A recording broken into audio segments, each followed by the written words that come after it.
அடடடடடடா! நம்ம தான் வீக்காவ ரசிக்கிறோம், ருசிக்கிறோம் அப்படின்னு பார்த்தா, அந்த சாலை ஓரத்தில வேலை செஞ்சுட்ருக்காங்க, சித்தாள் வேலை.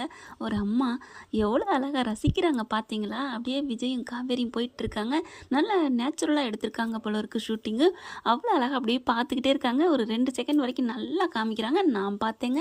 நீங்க யாரெல்லாம் பார்த்தீங்கங்கிறத பார்த்தேன்னு சொல்லி காமெண்ட்ஸில சொல்லிருங்க. அன்பான இனிய உறவுகளுக்கு வணக்கங்க. ஐய்யய்யோ! சூப்பருங்க. ஃபுல்லா நேத்து நம்ம சொன்ன மாரி விஜய் எல்லா பக்கெட்டும் பேலன்ஸ் பண்ணிட்டு இருக்காரு. எல்லா பக்கெட்டுமே பார்த்தீங்கன்னா, குமரன் இல்லாத இடத்த அழகா ஃபில்ஃபில் பண்ணுறாருன்னு சொல்லலாம். கங்கா அப்படி சோகமா உட்காந்துருக்காங்க. வாராங்க. ஏன்னா நைட்டு ஃபுல்லாக பேசி மகளோட மனசை கெடுத்து விட்றாங்கல்ல. அதாவது பாட்டியும் சாரதாவும் சேர்ந்துக்கிட்டு கங்கா பார்க்குது, என்ன ரொம்ப 2 பேரும் பேசிக்கிட்டீங்க, சத்தம் ஓவராக போயிட்டுருக்கு அப்படிங்கிறாங்க. சாரதா பற்றி தான் தெரியுமே, மாமியார் லைட்டாக சொல்லிவிட்டாங்க. பாவமாக இருக்குது அப்பத்தாவையும். ஆனாலும் ஏன் இப்படி தப்பு பண்ணான்னு தெரிஞ்சும் அந்த மாமியார் கெத்த பார்த்தீங்களா? அந்த காலத்தில் என் மாமனாரும் அப்படித்தான், என் புருஷனும் அப்படித்தான் அப்படின்னு சொல்லுது. ஏன் குமரன் அப்பாவே சொந்தக்கார பையன் தானா, அதனால அவரும் அப்படித்தான்னு சொல்லலாமா? இதெல்லாம் இந்த நேரத்துக்கு சாரதாவுக்கு போதுமே, இது பத்தாதா? அப்படியா இப்படியா ஐயையோ அப்படின்னு சொல்லிட்டு கத்துது. உங்கள் வம்சமே அப்படித்தானா இப்படித்தானா தெரிஞ்சிருந்தா நான் வந்து உங்கள் வீட்டுக்கு வாக்கப்பட்டு வந்திருக்கவே மாட்டேன். ஆமாம் ஆமாம், உன்னையே ரொம்ப தஞ்சாவூரில் கேட்டாங்க, புளியம்பட்டியில் கேட்டாங்க அப்படிங்கிற மாதிரி பயங்கரமாக இது பேச, நீங்கள் என்ன எப்படி பொண்ணு கேட்டு கட்டணும்னு ஒத்த கால நின்னீங்களே, மறந்துட்டீங்களா அத்தை? ஆனால் அத்தைங்கிறத விடலைங்க சாரதா. 2 பேரும் இப்படி காய்ச்சி மூச்சுன்னு கத்திக்கிடுதுங்க. நல்லா சரியான ஆள். இறந்தவங்கள பற்றி பேசாதடி சாரதா. இறந்தவங்கள பற்றி பேசக்கூடாதான். ஆனால் இறந்தவர் தானே இருக்கிறவங்கள விட தப்பு பண்ணிட்டு போயிருக்காரு. நல்லா பாயிண்டை பிடிக்குது. கங்கா திட்டுது. அதுக்கப்புறம் ஏமா இப்படி பண்ணுறீங்க அப்படிங்கிறாங்க. சரின்னு சொல்லிட்டு எல்லாம் படுத்து தொலைங்கன்னு படுக்கிறாங்களா, அதை நினச்சி நம்ம நேத்தான் சொன்னோம், கங்காவுக்கு மனசு சரியில்லாமல் பேசுகிறாங்க அப்படின்னு சொல்லிட்டு அது கரெக்டாக நடக்குதுங்க. வாக்கிங்லாம் இன்றைக்கி போகிறாங்க அப்படின்னு சொன்னோம். இன்னைக்கு கிளம்புறாங்க. அப்போ தான் வெளியில் வாராரு, சாக்ஸை மாட்டுறாரு. எந்திரிக்கிறாங்க கங்கா. உட்காருங்க உட்காருங்க உட்காருங்க உட்காருங்க அப்படின்னு சொல்லிட்டு 2 பேரும் உட்காந்து அவ்வளோ அழகாக பேசுகிறாங்க. உண்மையிலே இன்னைக்கு கங்காவும் விஜயும் பேசுனது பார்க்க கண்கொள்ளா காட்சி தாங்க. அதாவது ரசிக்கலாம், ருசிக்க முடியாது. அது காவேரி இருந்தால் தான் ருசிக்க முடியும். கரெக்டாக இல்லைன்னு கமெண்ட்ஸில் சொல்லுங்கள். அப்போ தான் என்ன ஒரு மாதிரி இருக்கீங்களே, ஃபஸ்ட்டு சொல்ல மாட்டேங்கிறாங்க. அடுத்து வந்து அம்மாவும் பாட்டியும் இப்படி பேசிக்கிட்டு இருந்ததை பேசுகிறாங்க. ஆட நீங்கள் வேறன்னு கக்கன்னு சிரிக்கிறாரு. பயபுல சிரிக்கிற பார்த்துட்டு, என்னங்க நீங்களும் சிரிக்கிறீங்க, என்ன கங்கா? ஆனால் கோதாவரின்னு சொல்லாமல் இன்றைக்கி கங்கான்னு சொல்கிறாரு. குமரன் அண்ணனாவது இப்படி பண்ணுறதாவது, அவர் அப்படிலாம் பண்ண மாட்டாங்க. உங்களுக்காக தான் அவர் வெளிநாட்டுக்கே போயிருக்காரு சம்பாதிக்கணும்னு சொல்லிட்டு. நீங்கள் சொன்னால் அவர் குட்டிக்காரனை கூட போட்டுவார், ஆனால் உங்களை தாண்டி எங்கேயும் போகவே மாட்டார் அப்படிங்கிறாங்க. அப்படியா சொல்கிறீங்க? அட ஆமாங்க அப்படின்னு பேசிக்கிட்டு இருக்கல, காவேரி அங்கிட்டிருந்து வராங்க. பார்க்குறாங்க. அப்படின்னு நான் காண்பது என்னது, என்னடா அது இப்படி ஒரு காட்சியாக இருக்கே அப்படின்னு பார்க்குறாங்க. மியூசிக் ஒன்று போடுறாங்க பாருங்க, காமெடி மியூசிக்கு செம்ம. அப்படியே அதிர்ச்சியில் ஷாக் ஆகி போய் நிற்கிறாங்க. என்னடா அது டிஃப்ரெண்ட் காம்போவாக இருக்குது. பரவாயில்ல நம்ம போனால் கலைச்சிருவாங்க, அவங்க பேசட்டும் அப்படின்னு அங்கேயே நிற்கிறாங்க காவேரி. அதுக்கப்புறம் இங்கே விஜய் வந்து தெளிவாக சொல்கிறாரு, இங்கே பாருங்கள், குமரன் அண்ணன் இப்படிலாம் பண்ண மாட்டாங்க, நீங்கள் இப்படிலாம் நினச்சி குழம்பவே வேணாம் கங்கா அப்படிங்கிறாங்க. இல்லை அவர் என்கிட்ட சொல்லாமல் மறைச்சிட்டார்ல, எங்கள் அப்பாவுக்கு இப்படி இருந்தது கூட. அட உங்கள் அப்பா சொல்லியிருக்கலாம் சொல்லக்கூடாதுன்னு, அது கூட அவர் சொல்லாமல் இருந்திருப்பாரு. அப்படிலாம் குமரன் ப்ரோ இல்லை. அப்போ நிஜமாவே நம்பலாமா அவர் இந்த மாதிரி பண்ண மாட்டாரா அப்படின்னு கோதாவரி கேட்க, நம்புங்க அப்படிங்கல. எங்கே இவ காணா, எவ்வளோ நேரம் ஆச்சு காவேரி அப்படிங்கல. அதை வந்துட்டேன் அப்படின்ட்டு வர்றாங்க. வந்த கையோட டக்குன்னு 2 பேரும் எந்திரிக்கிறாங்க.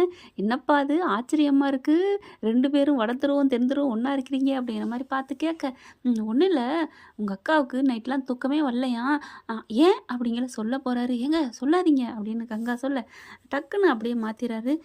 ஒன்றும் இல்லை காவேரி அப்படிங்கிறாரு. என்னன்னு சொல்லுங்க. நான் என்ன சொன்னேன், ஏதோ சொல்ல வந்தீங்க, சொல்ல வந்தேனா மறந்துட்டேன், ஞாபகம் வந்தால் சொல்கிறேன் அப்படின்னு அப்படியே மாற்றிடுறாரு. அதுக்கப்புறம் இல்லை நான் போய் தூங்குறேன்னு கங்கா போயிடுறாங்களா. அது காவேரியும் விஜயும் வெளில வராங்க. வந்துக்கிட்டே இருக்கிறாங்களா. என்னங்க ஆச்சு, ஆச்சரியமாக இருக்குது, 2 பேரும் சேர்ந்து பேசிக்கிட்டு இருக்கீங்க, சரி விடு, அவங்களுக்கு தூக்கம் இல்லையா, என்ன பிரச்சனை சொல்லுங்க அப்படிங்கிறாங்க. தனியாக வரையில் சொல்கிறாருங்க இந்த மாதிரி நடந்ததெல்லாம். சிரிக்கிறாங்க காவேரி. உன்னை மாதிரி தான் நானும் சிரித்தேன் காவேரி அப்படிங்கிறாரு. எங்க குமரன் மாமா போய் அப்படிலாம் சொல்லலாமா வம்சமா அப்படிங்கிறாரு. என்ன பண்ணுறது, ரத்தாவளி வம்சமாமே. அது என்னமோ அந்த காலத்தில் அப்படி தான் இருந்தாங்க. இப்போல்லாம் அப்படிலாம் இல்லைங்க. அந்த காலத்தில் பெண் குழந்தைங்கள் இல்லை அப்படின்னு இன்னொரு கல்யாணம் பண்ணியிருக்கிறாங்க. அது மாதிரி பிடிச்சிருச்சு, சின்ன வயசுலேயே கல்யாணம் பண்ணதுனால கொஞ்ச நாள் ஆனோன்னு இன்னொரு கல்யாணம் அப்படின்னு அப்போ இருந்துச்சுங்க. கட்டுப்பாடு இல்லாமல் 1 2 10ன்னு வச்சுக்கிட்டு இருந்தாங்க. ஆனால் இப்போ இருக்க செல்லா பிள்ளைங்க, ஆண் பிள்ளைங்க எல்லாம் செல்லக்குட்டிங்க, ரொம்ப தங்கமானவங்க. பொண்டாட்டியை தாங்குன்னு தாங்குறவங்க.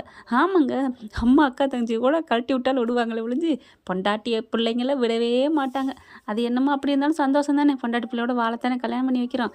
அப்பப்போ அம்மா அக்கா தங்கச்சியில் பார்த்துக்கிட்டா அது போதும் தான். ஆனால் இப்போல்லாம் அவ்வளோவா ரேர் 2ஆம் கல்யாணங்கிறது. எங்கேயோ அத்தி புத்த மாதிரி இருந்தால் தான். கரெக்டாக இல்லையான்னு சொல்லுங்கள். ஆண்கள்லாம் நல்லவங்கள மாறிட்டு தானே வர்றாங்க. ஆனாலும் ஒரு ரவுடிங்க இதுலேயோ ஒரு கருப்பட்டியில் கல் அப்படின்னு சொல்லுவாங்க. அந்த மாதிரி அங்கங்கே ஒரு ரவுடிங்க இருந்து அது வளர்த்த சரியில்லாமல் போய் பாலியல் தொல்லை நடக்குது. அது என்ன பண்ணுறதுன்னு தெரியல. அது ஆண்கள் வர்க்கத்திலே சேர்க்கக்கூடாது, அது மிருக வர்க்கம் அப்படின்னு தான் நான் நினைக்கணும். ஏன்னா நீங்கள் நினைக்கலாம், நீங்கள் ஆம்பளைங்களாம் நல்லவங்கன்னு சொல்கிறீங்களே, அப்படி இருக்கல இவங்க ஏன் இப்படி பண்ணுறாங்கன்னு. அது எங்கோ ஒன்று நடக்குதுங்க. அதை பற்றி நம்ம ஏன் பேசிக்கிட்டு. அவங்களுக்கெல்லாம் ஆண்டவன் தான் புத்தி கொடுக்கணும். அப்புறம் இவங்க 2 கால் அப்படியே மடியை தூக்கி தூக்கி மாட்டிக்கிட்டே வர்றாங்க. என்ன ஷூ மாட்ட முடியலையா? ஆமாம், குனிய முடியல, உட்காந்துக்கிட்டு மாட்டவும் முடியல அப்படிங்கிறாங்க. சரின்னு சொல்லிட்டு நான் மாட்டி விட்றேன் அப்படின்னு மாட்டி விட்றாரு. டக்குன்னு அழகாக மாட்டி விட்றாங்க. ஏங்க அப்படிங்கிறாங்க. என்ன ஏங்க காலெல்லாம் தொடாமையாக இருக்கிறான் அப்படிங்கிற மாதிரி திட்டுறாங்க. ஒரு படத்தில் பார்த்துருக்கோம்ல, நைட்டில் மட்டும் காலிலேருந்து உச்சந்தலை வரைக்கும் எல்லாம் முத்தம் கொடுப்பீங்க, இப்போ மட்டும் காலில் விழுந்தா ஏமையா மருமக காலில் விழுகிறதான்னு என்னடி அப்படிம்பாரு மாமனார். அது என்ன படம்னு தெரியல. அப்புறம் வர்றாங்க, வரையில் கரெக்டாக வர்றாங்க.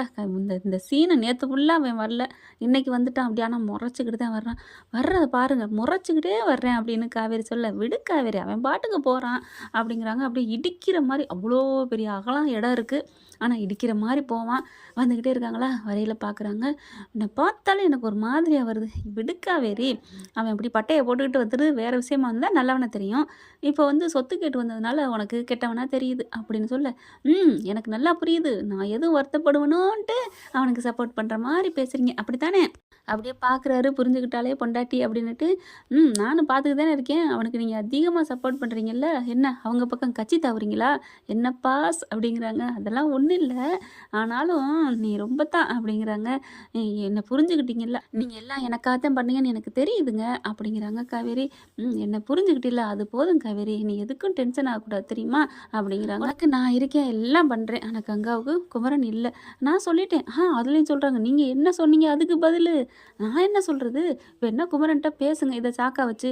அப்போ ஆக மொத்தம் பேசாமல் இருந்திருக்குங்க இது நாள் வரைக்கும். எப்படிங்க ஒரு மனுஷி பேசாமல் இருக்க முடியும்? அம்மாடியோ, நம்மளாலலாம் முடியாதுப்பா, கங்கா வேஸ்ட்டு, இப்படி இருக்காதடி அப்படின்னு தானங்க தோணுது. பேசுங்க அப்படின்னு சொல்கிறாரு விஜய். நான் பேசுகிறேன் அப்படிங்கிறாங்க. அதை தான் சொன்னேன், இதை சாக்கு வச்சு பேசுங்க அப்படின்னு சொல்லிட்டேன்னு சொல்கிறாரு. சூப்பருங்க அப்படின்னு சொல்லிட்டு 2 பேரும் அப்படியே கையை கட்டி பிடிச்சிக்கிறாங்க. அதுக்கப்புறம் விஜய் என்ன பண்ணுறாரு, நாளைக்கு ஒரு 4 மாதம் அதுக்கப்புறம் நம்ம 2 பேரும் வர்றது, நான் 4 மாதம் வரைக்கும் தான் இப்படி வாக்கிங் அப்படிங்கிறாங்க. ஏங்க 4 மாதத்துக்கு அப்புறம் என்னை தூக்கிட்டு போகிறீங்களா அப்படின்னு சொல்ல, ஏன் 4 மாதத்துக்கு அப்புறம் இப்போவே வேணா தூக்கிட்டு நடக்கட்டா அப்படின்னு, தூக்கவா அப்படிங்கிறாங்க. ஐயோ வேணாங்க அப்படிங்கிறாங்க. அப்படியே கையை இறுக்கிய பிடிச்சிட்டு அவ்வளோ ஒரு சந்தோஷம், அவ்வளோ ஒரு ஆனந்தம் 2 பேரும் நடந்து வர்றது. நல்லா ஒரு உண்மையிலேயே வெளியில் தாங்க எடுத்திருக்காங்க. ஷூட்டிங் ஸ்பாட்டில் வீட்டுக்குள்ளே அட்டைக்கு எடுக்காமல் வெளியில் தெருவில் எடுத்துருக்குறாங்க. ஏன்னா அந்த சமயம் தான் அந்த அம்மா சொன்னேன் இல்லையா, அவங்க பார்த்துட்டே இருக்கிறாங்க, இவங்க போகிறத ஷூட்டிங்கை நல்லா பார்க்குறாங்க. அந்த அம்மாவெல்லாம் கொடுத்து வச்சவங்க நேரடியாக நின்று பார்க்குறாங்க நம்ம தலைவன் தலைவியை. ஓகே ஃப்ரெண்ட், பார்க்கலாம் என்ன நடக்குதுன்னு. இந்த பதிவு உங்களுக்கு பிடிச்சிருந்துச்சுன்னா உங்கள் பொண்ணான கையில் ஒரு லைக்கை போட்டு சப்ஸ்கிரைப் பண்ணிடுங்க. Thank you friends.